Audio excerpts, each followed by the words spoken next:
So I wanted to find out if it's possible to get passive income without paying any taxes, and here's what I found.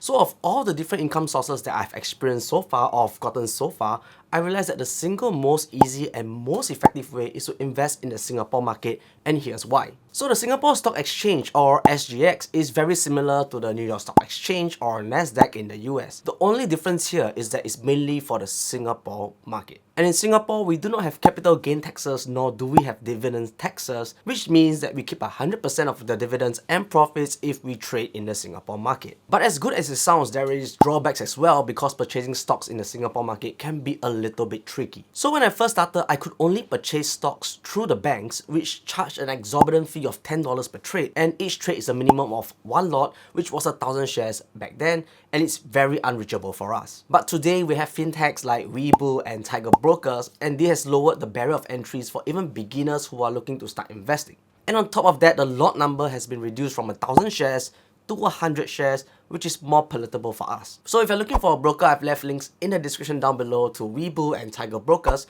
and these are the two places that I purchase most of my stocks, and by using my link, you'll receive some free stocks when you make your first deposit. So the other downside of the Singapore market is the trade volume and market capitalization. So unlike our counterparts in the US, we do not have as many stocks as them. This means that we got lesser stocks, and our market capitalization is a lot smaller at 9.8 billion Singapore dollars. But if we put it side by side with the New York Stock Exchange, which sits at 22.6 trillion USD, and the Nasdaq that sits at 26.7 billion USD, we are a little tiny small fry. Just like small ones. Tiny, dainty. But as small as we are, I personally feel that the pros outweigh the cons, because these companies that are listed in Singapore are companies that we use on a daily basis. And if you were to ask anyone on the street, most of them would know what business these companies are in. So to achieve my goals of getting dividends every single month, I did my research, looked through a lot of companies that I know of, and started my search from there. So with that, I present you 3 potential portfolios that you might want to consider, which you can get dividends every single month. But note that this is not financial advice, because I'm not a qualified financial advisor, I'm just a random guy in the YouTube space. But right before we jump into the portfolios, there are 3 caveats that I have to make. So as hard as it is to make these portfolios, I wanted to make sure that these businesses were brands that we know of and not just random companies in Singapore. And number 2 is, regardless of which portfolio you pick, there will always be at least 4 months that you do not have any dividends. So you might want to leverage on things like SSB or T-bills to help you with those gaps. And the third one is that the data is from last year, 2022. So this year, like DBS gave out special dividends, and these will increase the yield. But by and large, these numbers shouldn't vary too much year on year. So with that said, here are the 3 dividend portfolios, and one of the considerations that I made was to ensure that these portfolios were easily accessible to people, which means that it wouldn't cost too much to get started with.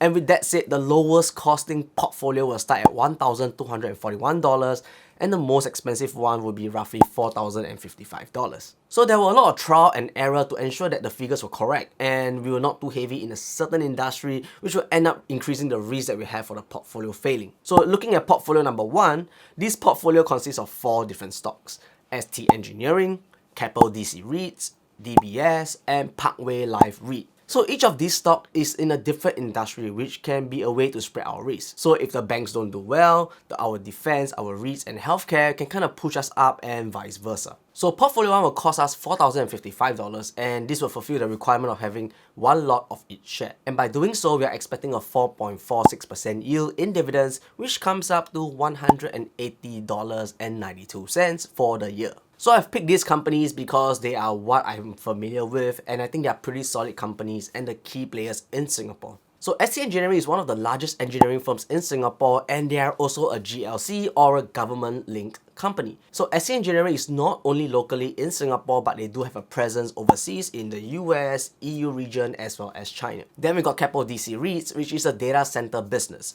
So Keppel DC provides companies with locations to host their data centers.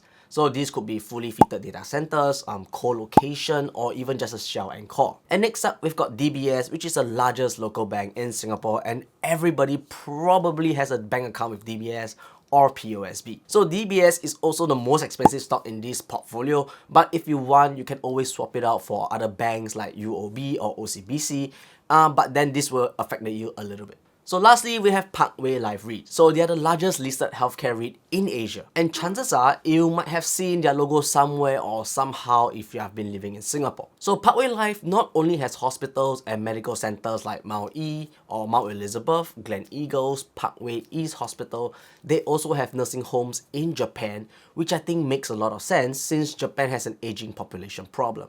So now let's take a look at portfolio number 2. So the cost of portfolio number 2 is a lot cheaper at $1,375.